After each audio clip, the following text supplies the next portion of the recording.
There are different types of pigmentation. अब होती क्या है, सन स्पॉट्स हो सकते हैं, फ्रेकल्स हो सकते हैं, पोस्ट इन्फ्लेमेटरी हाइपरपिगमेंटेशन हो सकती है और मेलास्मा भी हो सकता है। हार्मोनल फ्लक्चुएशंस फीमेल्स में ज़्यादा होती हैं, जैसे आपको पता है प्रेगनेंसी में या फिर ओरल कॉन्ट्रासेप्टिव यूज़ की वजह से। बोन स्ट्रेंथ के लिए बहुत अच्छा है, हमारे जो टेंडन्स हैं उनके लिए बहुत अच्छा, लिगामेंट्स के लिए अच्छा है। साइड इफेक्ट्स हैं? साइड इफेक्ट्स इसके शॉर्ट टर्म होते हैं, जिसमें मेनली जीआई साइड इफेक्ट्स होते हैं जो कि गैस्ट्रोइंटेस्टिनल होते हैं। उसमें ब्लोटिंग हो सकती है, हेवीनेस फील होती है, माइल्ड डायरिया हो सकता है, हार्ट बर्न होता है। अस्सलाम वालेकुम everyone, welcome to my podcast. सबसे पहले मैं आज अपनी पॉडकास्ट में अपनी गेस्ट को इंट्रोड्यूस करवा देती हूँ। मेरे साथ हैं एस्थेटिक्स की डॉक्टर हैं डॉक्टर सारा। अस्सलाम वालेकुम डॉक्टर सारा, कैसे हैं आप? वालेकुम सलाम। तो आपको अब अंदाजा हो गया होगा कि आज हम किस टॉपिक पे बात करने वाले हैं। फटाफट अपने टॉपिक को स्टार्ट करते हैं। अभी हम ऑफ द रिकॉर्ड जिस तरह हम बात कर रहे थे मेलिस्मा और पिगमेंटेशन के बारे में। मुझे ये बताएं कि मेलिस्मा और पिगमेंटेशन में फ़र्क क्या है? अच्छा, melasma is a type of pigmentation as well, लेकिन सारी पिगमेंटेशंस मेलास्मा नहीं होती। अच्छा, there are different types of pigmentation. अब होती क्या है, सन स्पॉट्स हो सकते हैं, फ्रेकल्स हो सकते हैं, पोस्ट इन्फ्लेमेटरी हाइपरपिगमेंटेशन हो सकती है और मेलास्मा भी हो सकता है।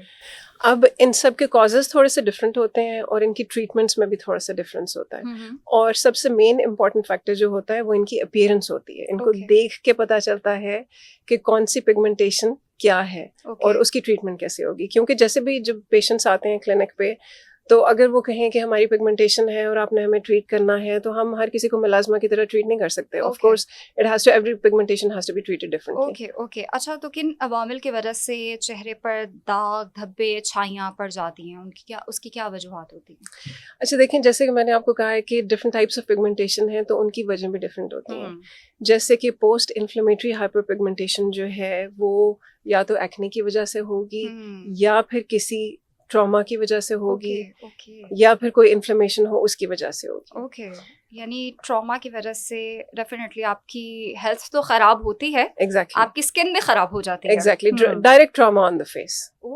उसकी वजह से वो कहते हैं ना कि आपका फेस बिल्कुल छोटा सा हो गया है अगर आप ज्यादा टेंशन में होते हैं। अच्छा डॉक्टर साहब, मुझे ये बताएं कि ये सिर्फ मर्द हजरात में होता है या सिर्फ खवातीन हजरात में होता है या दोनों को? हो तो दोनों को सकता है, लेकिन अगर मेलास्मा की बात की जाए तो उसका most important positive factor is hormonal fluctuations. तो हार्मोनल फ्लक्चुएशंस फीमेल्स में ज़्यादा होती हैं, जैसे आपको पता है प्रेगनेंसी में या फिर ओरल कॉन्ट्रासेप्टिव यूज़ की वजह से या फिर हार्मोन रिप्लेसमेंट थेरेपी की वजह से। तो इन वजूहात की वजह से फीमेल्स में ज़्यादा कॉमन होता है। तो जब हम ट्रीटमेंट लेते हैं मेलास्मा का या पिगमेंटेशन के से रिलेटेड, तो वो कितना इफेक्टिव होता है? मुकम्मल तौर पर आपकी पिगमेंटेशन जो है वो ख़त्म हो जाती है या फिर आपको बार बार आना पड़ता है और सिर्फ कंट्रोल होता है ट्रीटमेंट की वजह से? अच्छा, मेलास्मा की जो ट्रीटमेंट है ना, एक तो इसकी कॉम्बिनेशन ट्रीटमेंट होती है। किसी एक ट्रीटमेंट से हम इसको ये नहीं कह सकते कि ये बिल्कुल ख़त्म हो जाएगा, और इसकी रेगुलर ट्रीटमेंट करनी पड़ती है और मेंटेनेंस करनी पड़ती है। और जब भी वो छोड़ दी जाए तो ये वापस आ जाती है। और फिर डॉक्टर्स को आके कहा जाता है कि आपने सही इलाज नहीं किया। सही नहीं किया। इसी वजह से सिर्फ in clinic treatment is not important, घर पे जो स्किन केयर है that is even more important. दोनों चीजें साथ साथ चलनी चाहिए। वो तो डॉक्टर्स फिर बताते हैं, लेकिन अक्सर लोग ये होते हैं, स्पेशली हमारी सोसाइटी में, मुझे लगता है कि अभी इतनी नो हाउ नहीं है, तो वो एक दफा ट्रीटमेंट लेके वो समझते हैं कि बस अब सब कुछ ठीक हो जाएगा। ऐसा ही है, हमारे पास आती हैं मेलास्मा की क्वेरीज और लोग ज्यादातर ये कहते हैं कि एक ट्रीटमेंट चाहिए और 100% रिजल्ट चाहिए। तो उन्हें समझाना बड़ा मुश्किल होता है कि this is not how it works. एक तो सेशंस रिक्वायर्ड होते हैं और उसके बाद मेंटेनेंस चाहिए होती है। वो मेरे ख्याल से पैसों की वजह से भी भाग रहे होते हैं ना, क्योंकि मुझे लगता है कि इस तरह की ट्रीटमेंट्स पे पैसे बहुत ज्यादा खर्च होते हैं, तो हर कोई जो है वो पैसे खर्च नहीं करना चाह रहा होता।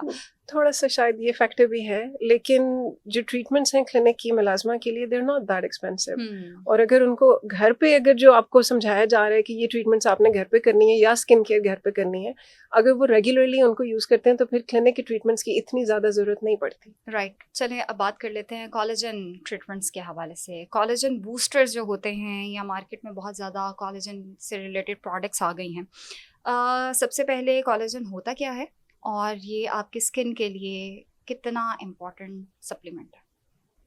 अच्छा, कोलेजन इज अ प्रोटीन और इसके सप्लीमेंट्स बहुत ज़्यादा कॉमन है आजकल। आपको पता है इसकी हाइप भी बहुत ज़्यादा है।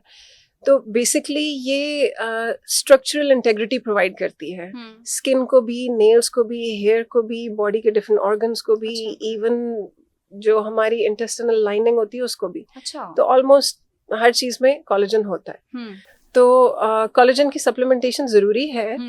पिछले कुछ सालों में तो इसकी बहुत ज्यादा हाइप थी कि आपने सप्लीमेंटेशन, ओरल सप्लीमेंटेशन अगर आप लेते हैं तो it's very beneficial for specially your skin, क्योंकि हमारी skin, hair, nails, these are the things that we can see. बाकी तो इंटरनली जो चीजें हो रही हैं वो इतना हमें नजर तो नहीं आती। तो एक तो उसके लिए दिस इज वेरी गुड। दूसरा ये बोन्स के लिए बहुत अच्छा है, बोन स्ट्रेंथ के लिए बहुत अच्छा है, हमारे जो टेंडन्स हैं उनके लिए बहुत अच्छा, लिगामेंट्स के लिए अच्छा है। लेकिन 2025 में अभी रिसेंटली जून में ही एक मेटा एनालिसिस हुआ है जिसने ये बताया है कि कोलेजन सप्लीमेंट्स जो हैं वो उनकी इतनी ज़्यादा benefit, they are not that beneficial. मैं अगला सवाल यही करने वाली थी कि ये जो सप्लीमेंट्स आ रहे हैं मार्केट में, बहुत ज़्यादा सप्लीमेंट्स आ रहे हैं, हर हर ब्रांड ने अपना एक कोलेजन सप्लीमेंट इंट्रोड्यूस करवाया हुआ है। ऐसा ही तो आप रिकमेंड करें कि हम कैसे यकीन करें कि इस ब्रांड का ये वाला जो सप्लीमेंट है ये अच्छा है या हमें ये ले लेना चाहिए आंखें बंद करके? अच्छा देखिए, इस पे मैं थोड़ी देर बाद आती हूँ। पहले मैं आपको ये बता दूँ कि जो ट्रायल्स हैं और जो स्टडीज़ हैं वो क्या कहती हैं। अभी कुछ अर्से पहले तक, इवन कुछ महीनों पहले तक यही हाइप थी कि collagen supplements are very very good and they are very beneficial. लेकिन जो अभी हमारे पास जो एनालिसिस की रिपोर्ट आई है उसमें उन्होंने ये बताया है कि जो भी पिछली स्टडीज़ या ट्रायल्स जिनमें पॉजिटिव इफेक्ट्स कोलेजन के इन्होंने प्रूव किए थे, they were basically funded by the pharmaceutical companies. तो there was a little bit of a bias there. तो कुछ स्टडीज़ हैं पहले की जिसमें बेनिफिशियल इफेक्ट्स उन्होंने प्रूव किए हैं, लेकिन अभी जो है स्टडी उसमें ये पता चला है कि it's not really that beneficial even for the skin and for the bones and everything else. It's not oral collagen की मैं बात कर रही हूँ। Oral collagen is not that beneficial. लेकिन ज़रूरी नहीं है कि हर किसी को उसके इफेक्ट्स ना हो, और हो सकता है कि कुछ लोग जो हैं वो काफ़ी अरसे से कोलेजन यूज़ कर रहे हैं और उनको बहुत अच्छे रिजल्ट्स भी आ रहे हैं। अब इस पे आपके दूसरे सवाल की तरफ मैं आती हूँ कि आपने कहा था कि कौन सा लेना चाहिए। तो बेसिकली स्किन के लिए collagen type 1 and 3 is important. 1 and 3 important होता है। तो अगर आपने लेना ही है, इट डजंट रियली मैटर कि आप कौन सी कंपनी का ले रहे हैं। काफ़ी सारी अच्छी कंपनीज हैं, आप किसी का भी ले सकते हैं, लेकिन आपने ये देखना है कि उसमें कोलेजन की टाइप कौन सी है।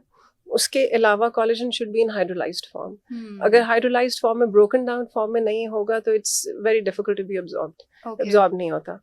फिर आपने सप्लीमेंटेशन, जो आप सप्लीमेंट ले रहे हैं उसमें विटामिन सी होना चाहिए, उसके बगैर उसकी एब्जॉर्प्शन जो है वो बहुत कम हो जाती है, बहुत कम हो जाती है। साइड इफेक्ट्स हैं? साइड इफेक्ट्स इसके शॉर्ट टर्म होते हैं जिसमें मेनली जीआई साइड इफेक्ट्स होते हैं जो कि गैस्ट्रोइंटेस्टाइनल होते हैं। उसमें ब्लोटिंग हो सकती है, हेवीनेस फील होती है, माइल्ड डायरिया हो सकता है, हार्ट बर्न होता है। ये शॉर्ट टर्म से डिफरेंट विटामिन्स भी लें तो आपको ये एग्जैक्टली उसी की वजह से होती है। लॉन्ग टर्म सेफ्टी इसकी जो है इट्स क्वाइट गुड, लेकिन जो हमारी स्टडीज़ हैं जो अभी तक हुई हैं, they have been done for a year to 2 years, 12 to 24 months के लिए। और सारा मुझे ये बताएं कि इसको कितने अरसे तक लेते रहना चाहिए कि आप इसको रेगुलर ले सकते हैं for the rest of your life? जी बिल्कुल, आप इसको रेगुलर लें, और अगर आपको इसके जो बेनिफिशियल इफेक्ट्स हैं वो चाहिए तो आपको रेगुलर ही लेना पड़ेगा। और अगर आप शुरू करते हैं, मतलब कि if you are starting it today, then you need to use it for at least 8 to 12 weeks to see beneficial results. हाँ, एग्जैक्टली 3 months तो लगेगा। एग्जैक्टली ठीक है।